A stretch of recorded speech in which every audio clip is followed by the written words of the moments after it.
جب آپ کی پریشانی اور بے بسی آپ کو تھکانے لگ جائے نا تو اللہ کے آگے سجدہ مگر درود شریف ایسی عبادت ہے جو ادا ہوتے ہی قبول ہو جاتی ہے۔ قرآن کہتا ہے تمہارا مستقبل تمہارے ماضی سے بہتر ہوگا انشاءاللہ۔ دعا، اللہ ہماری کوئی دعا رد نہیں کرتا، وہ مختلف طریقوں سے ہماری تمام دعاؤں کا جواب دے دیتا ہے۔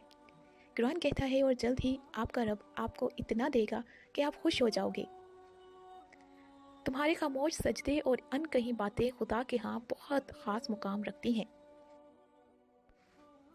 اپنے بہترین وقت کو نماز کے لیے وقف کر لو، کیونکہ تمہارے سب کام تمہاری نماز کے بعد قبول ہوں گے۔ اللہ ایسا وقت بہت جلد لائے گا جب تمہاری اپنی آنکھوں سے اپنے لیے معجزے ہوتے ہوئے دیکھو گے۔ اللہ سب سے بے نیاز ہے اور سب اس کے محتاج ہیں۔ جب آزمائش سخت لگنے لگے نا تو یاد رکھنا اللہ پر تاج سے زیادہ آزمائش نہیں ڈالتا اپنے بندوں پر۔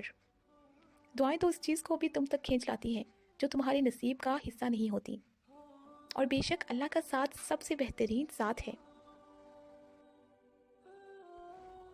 توڑنے والے ہزار بیٹھے ہیں، جوڑنے والا صرف اللہ ہے۔ قرآن پاک ہی وہ سچا دوست ہے جو قبر میں بھی آپ کا ساتھ دے گا،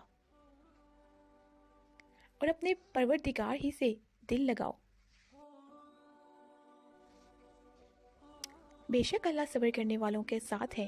اللہ تعالیٰ کبھی بھی صبر کرنے والوں کا ساتھ نہیں چھوڑتا۔ حضرت علی رضی اللہ تعالیٰ عنہ نے ارشاد فرمایا، کسی کے منہ پر بےعزتی کرنا اسے قتل کرنے کے برابر ہے۔ اللہ سے باتیں کیا کرو، اس سے اداسیاں ختم ہو جائیں گی۔ جب تمہیں لگے کہ تمہارا کوئی نہیں ہے تو آسمان کی طرف دیکھنا، وہاں وہ ہے جو ہمیشہ تمہارا تھا اور تمہارا رہے گا۔ زندگی کو خوشگوار بنانے کے لیے ایک چھوٹا سا اصول اپنائیں، روزانہ کچھ اچھا یاد رکھ کریں اور کچھ برا بھول جائیں۔ جب اللہ تم سے کہہ رہا ہے کہ مجھ سے مانگو میں دوں گا، تو کیا تمہیں یہ قبولیت کی دلیل نہیں لگتی؟ لوگوں کی سازشیں آپ کا کچھ نہیں بگاڑ سکتی۔ قرآن کہتا ہے تمہارا رب بہترین چال چلنے والا ہے۔ اللہ سے اپنا رشتہ اتنا مضبوط کرو کہ تمہیں کسی کے سہارے کی طلب ختم ہو جائے۔ 7 آسمانوں کے پار سفر کرتی ہے، تہجد کی دعائیں کبھی مایوس نہیں کرتی۔ تم جان بھی نہیں سکتے جن لمحات تم صبر کرتے ہو اللہ تمہارے لیے کس کس ذریعے سے مدد تیار کرتا ہے۔ سکون پتہ کیا ہے؟ اکیلے بیٹھ کر اللہ سے باتیں کرنا، بے شمار باتیں کرنا، ہر طرح کی باتیں کرنا۔ بنا آواز کے رونا بڑا دردناک ہوتا ہے، لیکن اللہ کے سامنے رو کر دل کا بوجھ ہلکا کر کے جو سکون ملتا ہے اس جیسی بات نہیں۔ پریشانیاں پڑ جائیں تو خدا کے سامنے رو لیا کریں، بے شک وہ 70 ماؤں سے زیادہ پیار کرنے والا ہے۔ نماز کو محبت سمجھ کے ادا کرو گے تو اللہ پاک اگلی نماز کے لیے تمہیں خود کھڑا کر دے گا۔